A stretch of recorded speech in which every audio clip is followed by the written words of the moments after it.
Top 10 no, na allergens when it comes to food and medicine. So meron ba tayong graphic? Top 10 food and medicine allergens that can cause allergies. Sige, Doc. So, enumerate natin. Yeah. So we'll start with food. Nung inaral nila all over the world na kung ano yung mga nagiging triggers ng food allergic reactions, umikot siya dun sa 9 na klase ng pagkain. Mga 90% of food reactions, ito yung mga nagkukos. Siyam pala, siyam lang. Siyam lang. Okay. Sila lang mga sila lang. Yung una is cow's milk. Siya yung pinaka-common. Gatas pala, Gatas. no? Kasi siya yung unang allergen, technically, na-expose yung bata. Pag nag-cow's milk ka na, yung nag-supplementary feeding ka na. Tapos, pangalawa doon, itlog. Itlog, Tapos, yung pangatlo, nagsasanga na yan kung taga-Western countries ka o kaya Asian ka. Sa kanila sa West, peanut. Diba marami tayong naririnig yung mga nag-anaphylaxis sa peanut. Dito, shellfish. Sa Asian countries, mas madalas na shellfish. Ito na, yung hipon. Tapos crab, alimango, alimasag. Tapos, tahong. Ganon. Tapos konting-konti na yung difference.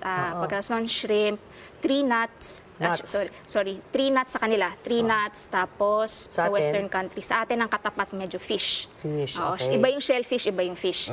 Tapos, pagkatapos nun, yung nasa bandang dulo na yung soy yung wheat, soy milk.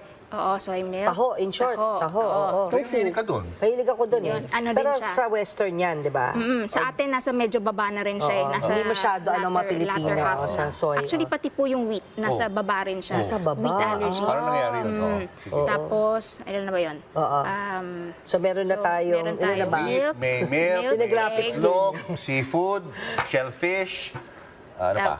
Soy, tapos 3 nuts, sesame yung isa. Doon sa Western yan. countries. Yun sila yung mga top na food allergens. Pagka naman sa inhalant, yung mga nalalanghap, dust mites ang number 1. All over the world. Pangalawa, cockroach. Yung ipis. Ipis tayo allergic sa cockroach yata. Gusto natin Pero patayin. parang yata, yung ipis na develop na natin immunity dyan. Kasi parang wala yatang sinusugod sa yung ipis.